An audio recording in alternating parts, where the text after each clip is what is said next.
ഞാൻ പരിചയപ്പെടുത്തുകയാണ്. ഞാൻ 2025 പൊങ്കാല മഹോത്സവം media and information committee convener RJ Pradeep. വേദിയിലുള്ള ട്രസ്റ്റ് ഔദ്യോഗിക ഭാരവാഹികളെ ഈ സമ്മേളനത്തിൽ പരിചയപ്പെടുത്തുകയാണ്. അതിനു മുൻപ് ഇന്നത്തെ ഈ സമ്മേളനത്തിന് ട്രസ്റ്റിൻ്റെ ക്ഷണം സ്വീകരിച്ചെത്തിയ വിവിധ ദൃശ്യ ശ്രവ്യ മാധ്യമ പ്രവർത്തകരെ ട്രസ്റ്റിൻ്റെ പേരിൽ ഹാർദമായി സ്വാഗതം ചെയ്യുന്നു. Shri S. Venugopal, trust chairman. Shrimati V. Shobha, president ABTT. Shri Sarath Kumar K, secretary ABTT. Shrimati Geethakumari A, treasurer ABTT. Shri PK Krishnan Nair, vice president ABTT. Shri Anumod AS, joint secretary Attukal Bhagavathi temple trust. Pongala മഹോത്സവം 2025 general convener Rajendran Nair D. Shri Jyothish Kumar joint general convener വന്നിട്ടില്ല. അതെ, ഇനിയുള്ള കാര്യങ്ങൾ ബഹുമാനപ്പെട്ട ഭാരവാഹികൾ നടത്തുന്നു.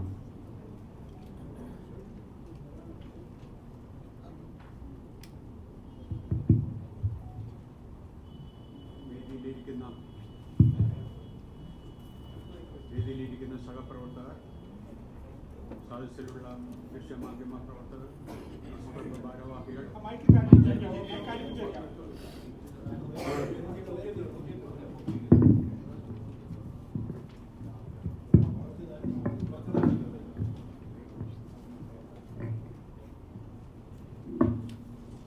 വേദിയിലിരിക്കുന്ന എൻ്റെ സഹപ്രവർത്തകർ, സദസ്സിലുള്ള ദൃശ്യമാധ്യമ പ്രവർത്തകർ, പ്രസ് ക്ലബ്ബ് ഭാരവാഹികൾ, എല്ലാവർക്കും ആറ്റുകാൽ ഭഗവതി ക്ഷേത്രം ട്രസ്റ്റിൻ്റെ വകയായി സ്വാഗതം അർപ്പിക്കുകയാണ്. നാം ഇന്ന് ഒത്തുകൂടിയത് 2025 ആറ്റുകാലമ്മയുടെ പൊങ്കാല മഹോത്സവവുമായി ബന്ധപ്പെട്ട ക്രമീകരണങ്ങൾ ഇതുവരെ എത്തി നാം എന്തൊക്കെ ചെയ്തിട്ടുണ്ട് എന്നുള്ള വിവരങ്ങൾ അറിയിക്കുന്നതിനും ഇനി എന്തെങ്കിലും രീതിയിൽ വിട്ടുപോയിട്ടുള്ളതായിട്ട് സുഹൃത്തുക്കൾക്ക് ആർക്കെങ്കിലും അഭിപ്രായമുണ്ടെങ്കിൽ ആ വക നിർദ്ദേശങ്ങൾ സ്വീകരിക്കുന്നതിനും കൂടെ ഉദ്ദേശത്തോടു കൂടിയാണ് ഇന്ന് നാം ഒത്തുകൂടിയിരിക്കുന്നത്. കഴിഞ്ഞ ഒരു മാസം മുമ്പ് തന്നെ ഇതിൻ്റെ പ്രവർത്തനങ്ങൾ ഗവൺമെൻറ് ലെവലിൽ, സർക്കാർ ലെവലിൽ തുടങ്ങിയിരുന്നു. പൊതുവിദ്യാഭ്യാസ വകുപ്പ് മന്ത്രി ശ്രീ ശിവൻകുട്ടി അവറുകൾ,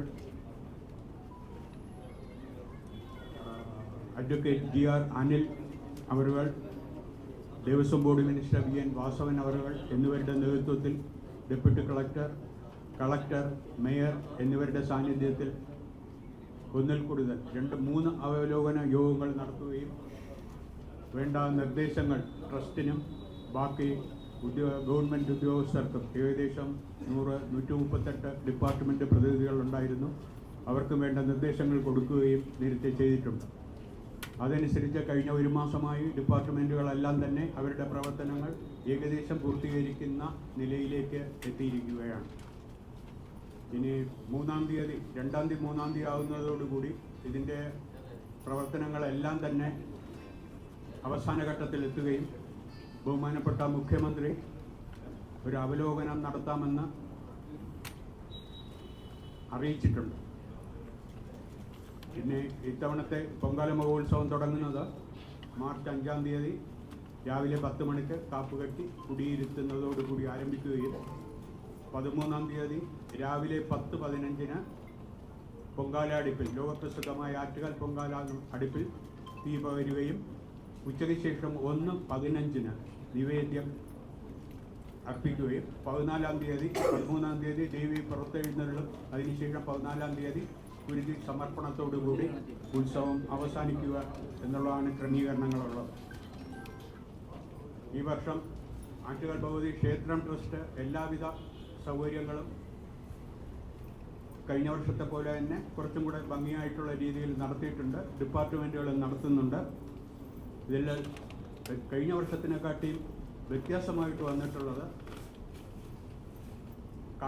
കടകൾ, അതായത് ബിസിനസ് സ്ഥാപനങ്ങൾക്കെല്ലാം തന്നെ ഇത്തവണ പോലീസിൻ്റെ നിർദ്ദേശപ്രകാരവും കോർപ്പറേഷൻ്റെ നിർദ്ദേശപ്രകാരവും ലൈസൻസ് ഏർപ്പെടുത്തിയിട്ടുണ്ട്.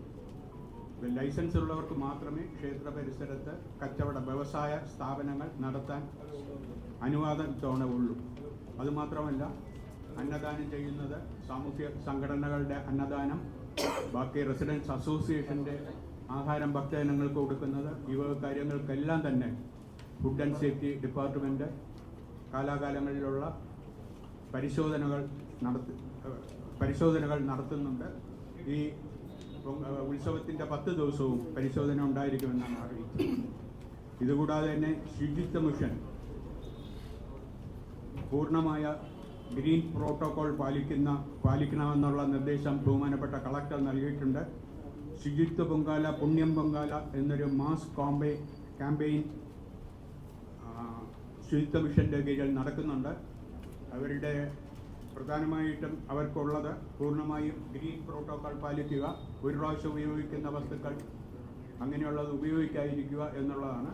അതിൽ സുഹൃത്തുക്കളുടെ എല്ലാവരുടെയും സഹകരണം ആ ഒരു കാര്യത്തിൽ വേണ്ടിവരും. എങ്കിലേ ഭക്തജനങ്ങൾക്ക് സമയാസമയങ്ങളിൽ ഈ വിവരം അറിയിക്കാൻ സാധിക്കുകയുള്ളൂ. പൊങ്കാല പോകുന്ന സമയത്ത്, പൊങ്കാലയിട്ട് ഭക്തജനങ്ങൾ പോകുന്ന സമയത്ത് വഴിയിൽ വെച്ച് തന്നെ ഭക്തജനങ്ങൾക്ക് വെള്ളവും ആഹാരം കൊടുക്കുന്ന ഒരു സമ്പ്രദായമുണ്ട്. അത് ഇത്തവണ കഴിയുന്നതും കുറയ്ക്കണമെന്നുള്ള രീതിയിലാണ് പറഞ്ഞിട്ടുള്ളത്. പിന്നെ ഇത്തവണ വേറൊരു ബുദ്ധിമുട്ട് നോക്കി വന്നിട്ടുള്ളത്, പൊങ്കാല വെള്ളമ്പലം മുതൽ തെക്കാട് ഹോസ്പിറ്റൽ വരെയുള്ള ഹൈടെക് റോഡിൻ്റെ ഇരുവശവും ടൈല് കിടക്കുന്നുണ്ട്. പൊങ്കാല ഇടുന്നവർ അത് കഴിയുന്നതും അവോയ്ഡ് ചെയ്യണം എന്നുള്ള ഒരു രീതിയിൽ കോർപ്പറേഷൻ്റെ ഒരു അഭ്യർത്ഥന വന്നിട്ടുണ്ട്. എന്തുമാത്രം അത് ഭക്തജനങ്ങൾ അതനുസരിച്ച് 2 സൈഡിലുള്ള പാത്ത് വേയിലുള്ള ടൈലുകൾ കേടുവരാത്ത രീതിയിൽ പൊങ്കാല ഇടാൻ വേണ്ടിയുള്ള നിർദ്ദേശം ട്രസ്റ്റിൽ നിന്നും ഇവർക്ക് അഭ്യർത്ഥിച്ചിട്ടുണ്ട്. പിന്നെ പൊങ്കാലയുടെ ഉത്സവത്തിൻ്റെ ഏറ്റവും പ്രധാന ഐറ്റമായ കുത്തിയോട്ടത്തിന് 592 ബാലന്മാരാണ് പങ്കെടുക്കുന്നത്. കഴിഞ്ഞ വർഷത്തെ പോലെ തന്നെ പോലീസ് 4000 പോലീസ് വോളണ്ടിയർമാരെയും കഴിഞ്ഞ വർഷം പോലെ തന്നെ വിന്യസിക്കുന്നുണ്ട്.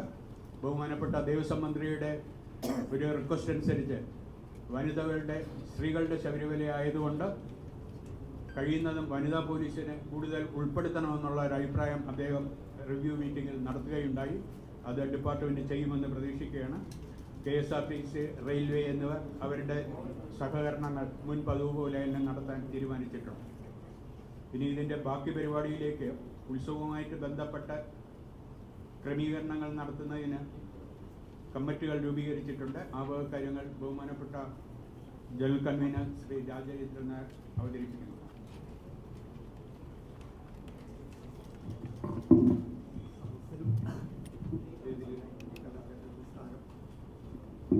പൊങ്കാല മഹോത്സവമായിട്ട് ബന്ധപ്പെട്ട് 132 പേരടങ്ങുന്ന ഒരു കമ്മിറ്റി രൂപീകരിച്ചിട്ടുണ്ട്. അതിൻ്റെ ക്രമീകരണങ്ങളെല്ലാം ചെയ്തുകൊണ്ടിരിക്കുകയാണ്. ഇതായിട്ട് ഉള്ളതെന്ന് വെച്ചാൽ ഈ സഹകരണം, ഭക്തജനങ്ങളുടെയും എല്ലാവരുടെയും സഹകരണം ഉണ്ടെങ്കിൽ മാത്രമേ നമുക്ക് ഈ ഗ്രീൻ പ്രോട്ടോകോൾ ബാക്കി ഇങ്ങനെയുള്ള കാര്യങ്ങളെല്ലാം ചെയ്തു തീർക്കാൻ സാധിക്കുകയുള്ളൂ എന്ന് ഉള്ളതുകൊണ്ട് എല്ലാവരും സഹകരിക്കണം. ഇത്തവണത്തെ പൊങ്കാല മഹോത്സവം ഭംഗിയായിട്ട് നടത്താനായിട്ട് എല്ലാവരുടെയും സഹകരണം അഭ്യർത്ഥിക്കുന്നു.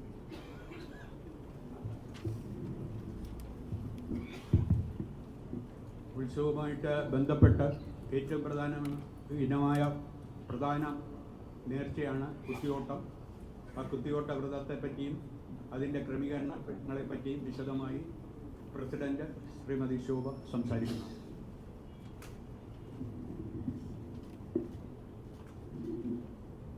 എല്ലാവർക്കും നമസ്കാരം.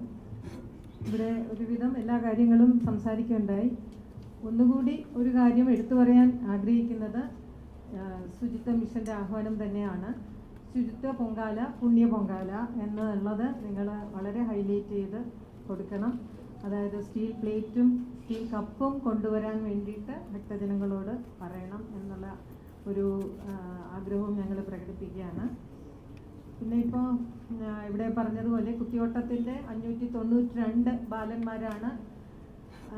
ഫെബ്രുവരി 22 വരെ ആയിരുന്നു ഇതിൻ്റെ രജിസ്ട്രേഷൻ സമയം. അത് 592 ബാലന്മാർ രജിസ്റ്റർ ചെയ്തു.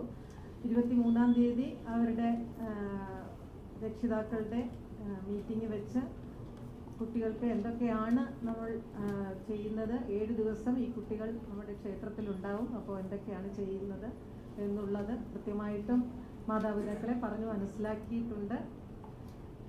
പിന്നെ നമ്മുടെ ഇവിടെ കൂടുതലായിട്ട് പറയാനുള്ളത്, അത്യാവശ്യം വേണ്ട എല്ലാ സൗകര്യങ്ങളും ക്ഷേത്രത്തിന് ചുറ്റുമുള്ള നമ്മുടെ പറമ്പ് വലുതാക്കി ചെയ്തിട്ടുണ്ട്. 3 സ്റ്റേജുകളിലായിട്ടാണ് ഇപ്രാവശ്യത്തെ ഉത്സവ പരിപാടികൾ നടക്കുന്നത്. 5-ാം തീയതി വൈകുന്നേരം നടക്കുന്ന സാംസ്കാരിക പരിപാടിയിൽ ഉദ്ഘാടന ചടങ്ങിൽ പ്രശസ്ത ചലച്ചിത്ര നടി നമിത പ്രമോദാണ് ഉദ്ഘാടനം ചെയ്യുന്നത്. ഈ വർഷത്തെ അംബ പുരസ്കാരം പ്രശസ്ത സംഗീതജ്ഞയായ ശ്രീമതി ഡോക്ടർ കെ ഓമനക്കുട്ടിക്കാണ് നൽകുന്നത്. 3 സ്റ്റേജുകളിലായി വളരെയധികം നല്ല വിവിധ പ്രശസ്തരായവരുടെ പരിപാടികൾ നടക്കുന്നുണ്ട്. കൂടുതൽ വിവരങ്ങൾ അടുത്ത സെക്രട്ടറി സംസാരിക്കുന്നതാണ്.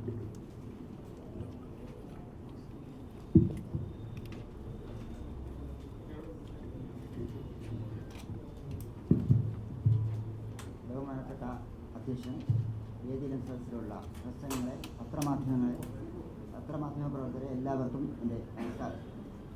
ഇത്തവണത്തെ പൊങ്കാല മഹോത്സവം മാർച്ച് മാസം 5-ാം തീയതി കാപ്പുകെട്ടി ആരംഭിച്ച് മാർച്ച് 13-ാം തീയതി പൊങ്കാലയും ദേവി പുറത്തെഴുന്നേൽപ്പ് നടത്തി 14-ാം തീയതി കൊടിതർപ്പണത്തോടുകൂടി അവസാനിക്കുന്നതാണ്. ഈ വർഷത്തെ പൊങ്കാല മഹോത്സവത്തിന് 6 മാസം മുൻപ് തന്നെ ക്ഷേത്ര ട്രസ്റ്റ് ഒരുക്കങ്ങൾ ആരംഭിക്കുകയും അതിൻ്റെ പ്രവർത്തനങ്ങൾ ഇപ്പോൾ അവസാന ഘട്ടത്തിലാണ്. ആറ്റുകാൽ ക്ഷേത്രത്തിലുണ്ടായ ദൈനംദിന പ്രസിദ്ധിക്ക് അനുസരിച്ച് ആറ്റുകാൽ പ്രദേശത്തിൽ നിന്നും പൊങ്കാല ജില്ലയൊട്ടാകെയായി വ്യാപിക്കുകയും 1997 ഗിന്നസ് വേൾഡ് റെക്കോർഡിൽ നമുക്ക് സ്ഥാനം പിടിക്കുകയും ചെയ്തിട്ടുണ്ട്. 2009 നമുക്ക് ഗിന്നസ് വേൾഡ് റെക്കോർഡിൽ സ്ഥാനം പിടിച്ചു 25 ലക്ഷം പൊങ്കാല അന്നിട്ടായിട്ട് ഗിന്നസ് വേൾഡ് റെക്കോർഡിൽ രേഖപ്പെടുത്തിയിട്ടുണ്ട്. ഇത്രയും വിശ്വപ്രസിദ്ധമായ ആറ്റുകാൽ പൊങ്കാലയുടെ പ്രാധാന്യം കണക്കിലെടുത്ത് കേരള സർക്കാർ മുൻകൈയെടുത്ത പൊങ്കാല മഹോത്സവത്തിൻ്റെ ഒരുക്കങ്ങളുടെ വിവിധ വകുപ്പുകളുടെയും സ്ഥാപനങ്ങളുടെയും ഏകോപന പ്രവർത്തനത്തിനായി അവലോകന യോഗങ്ങൾ തുടർച്ചയായി നടത്തിയിട്ടുണ്ട്. ജില്ലാ കളക്ടർ 7/1/2025 30 കോർപ്പറേഷൻ വാർഡുകളെ ഉത്സവ മേഖലയായി പ്രഖ്യാപിക്കുകയും തിരുവനന്തപുരം സബ് കളക്ടറെ കോർഡിനേറ്ററായി പ്രഖ്യാപിക്കുകയും ചെയ്തിട്ടുണ്ട്. Shri Alfath OV IAS നിയമിച്ചിട്ടുള്ളത്. 1/2/2025 ബഹുമാനപ്പെട്ട പൊതുവിദ്യാഭ്യാസ തൊഴിൽ വകുപ്പ് മന്ത്രിയുടെയും സിവിൽ വകുപ്പ് മന്ത്രിയുടെയും നേതൃത്വത്തിൽ ആദ്യ സർക്കാർ അവലോകനം നടത്തുകയുണ്ടായി. ഓരോ വകുപ്പും മറ്റ് സ്ഥാപനങ്ങളും ചെയ്യേണ്ട കാര്യങ്ങളെപ്പറ്റി വിശദമായി ചർച്ച ചെയ്യുകയും അക്കാര്യങ്ങൾ നടപ്പിലാക്കുന്നതിനുള്ള നിർദ്ദേശങ്ങളും നൽകുകയുണ്ടായി. 12/2/2025 ബഹുമാനപ്പെട്ട ഡെപ്യൂട്ടി മേയറുടെയും 22/2/2025 ബഹുമാനപ്പെട്ട തിരുവനന്തപുരം മേയറുടെയും 25/2/2025 തിരുവനന്തപുരം പോലീസ് കമ്മീഷണറുടെയും നേതൃത്വത്തിൽ പ്രവർത്തനങ്ങൾ വിലയിരുത്തുകയും അതിന് പുരോഗതി രേഖപ്പെടുത്തുകയും ചെയ്തിട്ടുണ്ട്. 19/2/2025 ബഹുമാനപ്പെട്ട തുറമുഖ സഹകരണ ദേവസ്വം മന്ത്രിയുടെ അധ്യക്ഷതയിൽ ആറ്റുകാൽ പൊങ്കാല മഹോത്സവം സമാധാനപരമായും ഭംഗിയായും ചിട്ടയായും നടത്തുന്നതിനുള്ള നിർദ്ദേശങ്ങൾ ഓരോ ഡിപ്പാർട്ട്മെൻറ്റിനും ട്രസ്റ്റിനും നൽകുകയുണ്ടായി. സർക്കാരിൻ്റെ ഭാഗത്തുള്ള ഇത്തരത്തിലുള്ള അവലോകനവും സഹകരണവും ഈ വർഷത്തെ പൊങ്കാല മഹോത്സവം വളരെയധികം നന്നായി നടത്തുവാൻ സാധിക്കുമെന്ന് നല്ല പ്രതീക്ഷയുണ്ട്. സർക്കാർ സ്ഥാപനങ്ങൾ ആയ police, fire force, revenue, excise, Thiruvananthapuram corporation, KICB, water authority, PWD, irrigation, health department, public pollution control board, legal metrology, civil supplies വകുപ്പ്, ശുചിത്വ mission, food and safety, railway, KSRTC, ദുരന്തനിവാരണ വകുപ്പ് എന്നിവരുടെ നിശ്ചയമായ സഹകരണം സാമൂഹിക പ്രവർത്തകർ, NCC, സ്കൗട്ട്സ്, NSS, SNDP, വിവിധ ക്ലബ്ബുകൾ, റെസിഡൻഷ്യൽ അസോസിയേഷനുകൾ, വിദ്യാഭ്യാസ സ്ഥാപനങ്ങൾ, കൗൺസിലർമാർ, MLA മാർ, രാഷ്ട്രീയ പ്രവർത്തകർ, ഭക്തർ, പ്രസിഡന്റ്, ക്ഷേത്ര ജീവനക്കാർ, നാട്ടുകാർ, പത്ര-ദൃശ്യ മാധ്യമങ്ങൾ എന്നിവരുടെയും സർവ്വവിധ സഹകരണം മുൻവർഷങ്ങളിലെ പോലെ ഈ വർഷവും പൊങ്കാല മഹോത്സവത്തിൻ്റെ സുഗമമായ ഭംഗിയായ പ്രവർത്തനത്തിന് ചിട്ടയായ പ്രവർത്തനത്തിന് ആവശ്യമാണ്. എല്ലാവരുടെയും അഭിപ്രായവും നിർദ്ദേശവും ഉൾക്കൊണ്ടുകൊണ്ട് ഈ വർഷത്തെ പൊങ്കാല മഹോത്സവം ഭംഗിയായും സമാധാനപരമായി നടത്താൻ സാധിക്കുമെന്നും അതിനുള്ള നന്ദി എല്ലാവരോടും ഈ അവസരത്തിൽ ഞാൻ രേഖപ്പെടുത്തുന്നു. ആറ്റുകാൽ പൊങ്കാല മഹോത്സവം വിശ്വപ്രസിദ്ധമായതിൻ്റെ പ്രധാന കാരണം പത്ര-ദൃശ്യ മാധ്യമങ്ങൾ വഹിച്ച പങ്ക് ഒരിക്കലും വിസ്മരിക്കാനാവില്ല. എല്ലാ പത്ര-ദൃശ്യ മാധ്യമ പ്രവർത്തകർക്കും നിസ്സീമമായ എൻ്റെ നന്ദി ഈ അവസരത്തിൽ ഞാൻ രേഖപ്പെടുത്തുന്നു. 2025 പൊങ്കാല മഹോത്സവം എല്ലാ ജനങ്ങൾക്കും ദേവി കടാക്ഷം നൽകി ആയിരായിരത്തി സൗഭാഗ്യം പ്രദാനം ചെയ്യട്ടെ എന്ന് ദേവി നാമത്തിൽ പ്രാർത്ഥിച്ചുകൊണ്ട് നിർത്തുന്നു.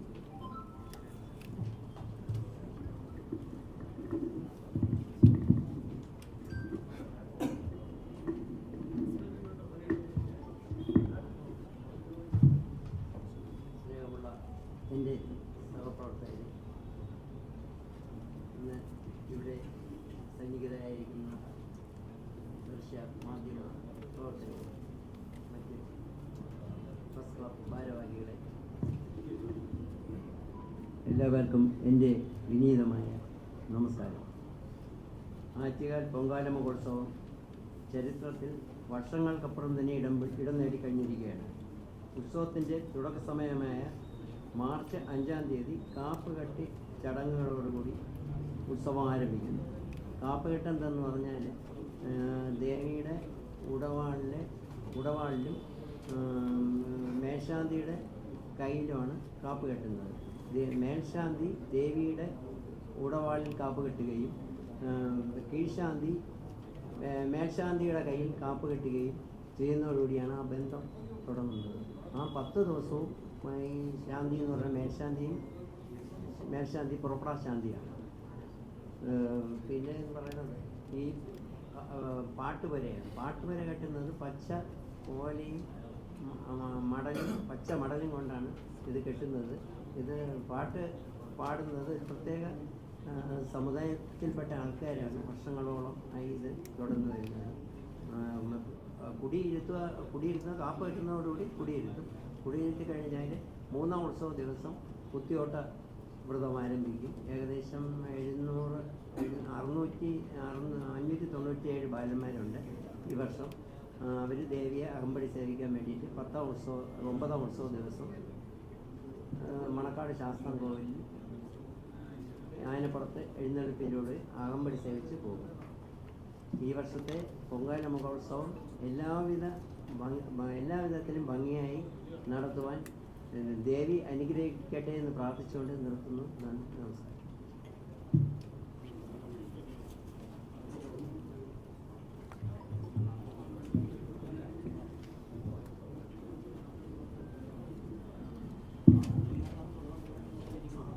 ഒരു കാര്യം കൂടെ പറയാനുണ്ട്. 7-ാം ഉത്സവ ദിവസം 7:30 മണിക്ക് ദർശനം ഉണ്ടാവുള്ളൂ എന്നുള്ളത്. എന്ന് വെച്ചാൽ കാപ്പ് കെട്ടി കുടിയിരുത്തതിന് ശേഷം എല്ലാ ദിവസവും രാവിലെ 5 മണിക്കാണെങ്കിൽ 7-ാം ഉത്സവ ദിവസം 7:30 മണിക്ക് ദർശനം ഉണ്ടാവുള്ളൂ എന്നുള്ളതും കൂടെ അറിയാം.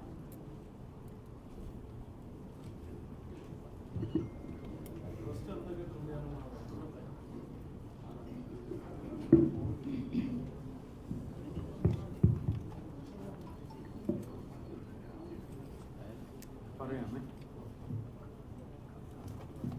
ചോദ്യങ്ങളുടെ ഉത്തരം ഇത് കഴിഞ്ഞിട്ട് പറയുന്നതാണ്. ഒരു 1-2 സെൻറ്റൻസ് കൂടെ പറഞ്ഞിട്ട് നിർത്തിക്കോളാം. ആദ്യമായിട്ട് എല്ലാവർക്കും നമസ്കാരം. നമ്മുടെ എന്നിൽ നിക്ഷിപ്തമായിരിക്കുന്ന ചുമതല എന്ന് പറയുന്നത് അവിടെ നമുക്കൊരു പ്രസാദ ഊട്ട്, മെസ് കമ്മിറ്റി, മെസ്സ് ഇതെല്ലാം ഉണ്ട്. അപ്പോൾ അതിനെക്കുറിച്ച് ഒരു ഡിസ്ക്രിപ്ഷൻ പറയുക എന്നുള്ളതാണ്. അപ്പം ഏതാണ്ട് നമ്മുടെ 2 മണ്ഡപങ്ങളിലായി കാർത്തിക ഓഡിറ്റോറിയം, അമ്പ ഓഡിറ്റോറിയം എന്നിവിടങ്ങളിൽ നമ്മുടെ ഭക്തജനങ്ങൾക്ക് വേണ്ടിയിട്ട് പ്രസാദ ഊട്ട് ഒരുക്കുന്നുണ്ട്. അപ്പോൾ ഏതാണ്ട് ഒരു 15,000 മേലെ ആൾക്കാർ ഈ 2 സ്ഥലത്തും കൂടി പ്രസാദം കൊടുക്കാൻ പറ്റുന്നതാണ്. അതുപോലെ നമ്മുടെ മെസ്സ് എന്ന് പറയുന്ന ദേവി ഓഡിറ്റോറിയത്തിനകത്ത് ക്രമീകരിക്കുന്നുണ്ട്. അതിൽ ഏതാണ്ട് ഒരു 4,500-5,000 പേരോളം, അതായത് നമ്മുടെ ഡിപ്പാർട്ട്മെൻറ്റ്, പോലീസ്, അങ്ങനെ ഭക്തജനങ്ങൾ അതിലില്ല. ബാക്കിയുള്ള നമ്മുടെ സ്റ്റാഫ്, അങ്ങനെ എല്ലാവർക്കും കൂടെ വേണ്ടി, മറ്റ് ഡിപ്പാർട്ട്മെൻറ്റ്സിനും എല്ലാവർക്കും വേണ്ടി ഒരു ക്രമീകരണം അവിടെ നടത്തുന്നുണ്ട്. ബാക്കി കൂടുതലായിട്ടുള്ള സംഗതികൾ ഇനിയിപ്പം കുത്തിയോട്ട കമ്മിറ്റിയെക്കുറിച്ച് കുറച്ച് കാര്യങ്ങളും കൂടെ പറയാനുണ്ട്. നമ്മുടെ ജോയിൻറ്റ് സെക്രട്ടറി പറയുന്നതാണ്. നന്ദി.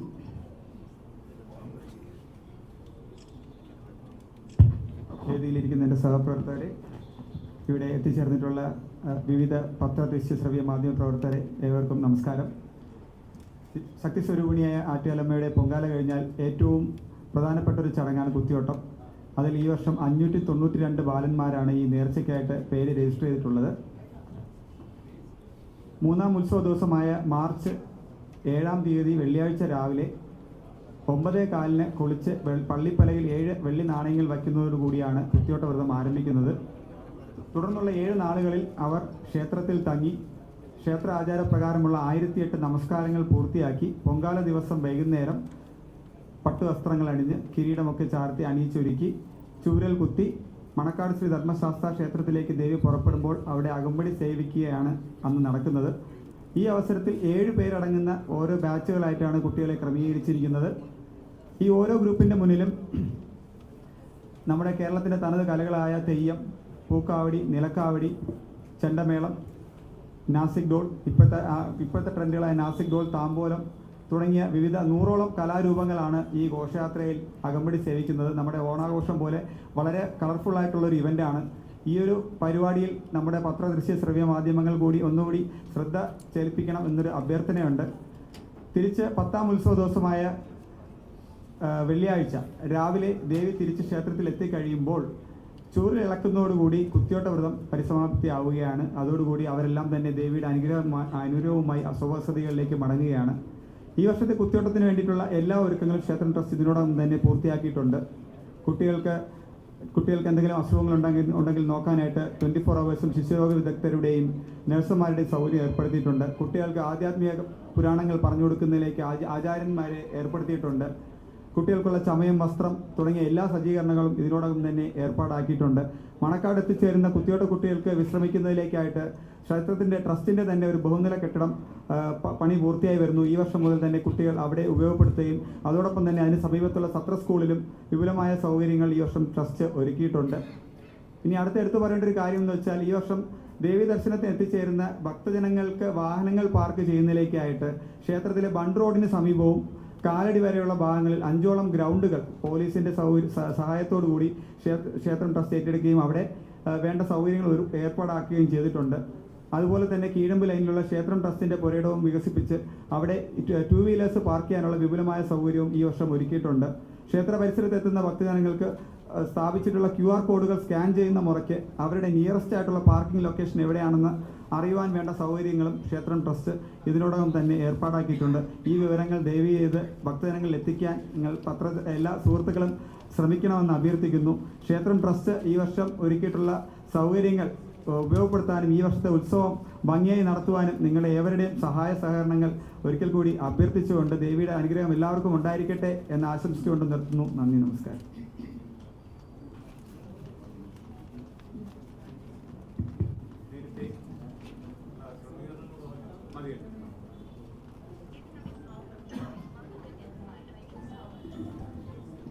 ഇവിടെ നമ്മൾ മന്നം ക്ലബിൽ ഭക്ഷണം ഒരുക്കിയിട്ടുണ്ട്. അപ്പോൾ എല്ലാവരും വന്ന് കഴിക്കണം എന്ന് അഭ്യർത്ഥിക്കുകയാണ്. അതിന് നമുക്ക് കംപ്ലീറ്റ് തുടങ്ങാൻ പറ്റിയിട്ടില്ല. അതിനുവേണ്ടിയുള്ള ശ്രമങ്ങൾ നടത്തിക്കൊണ്ടിരിക്കുന്നു എന്നുള്ളതേ ഉള്ളൂ, ആയിട്ടില്ല. അതെ, അതായത് അവർക്ക് ഇവിടെ സമർപ്പിക്കാൻ കാണിക്ക പോലെ സ്വർണം സമർപ്പിക്കാൻ താല്പര്യമുള്ളവർക്ക് നൽകാം എന്നുള്ളത് പറഞ്ഞിട്ടുണ്ടെന്നുണ്ടെങ്കിൽ പ്രത്യേകം ഇതിനു വേണ്ടിയിട്ട് ഒരു പ്രത്യേകം ഭണ്ഡാരം വെച്ചിട്ടുണ്ട്.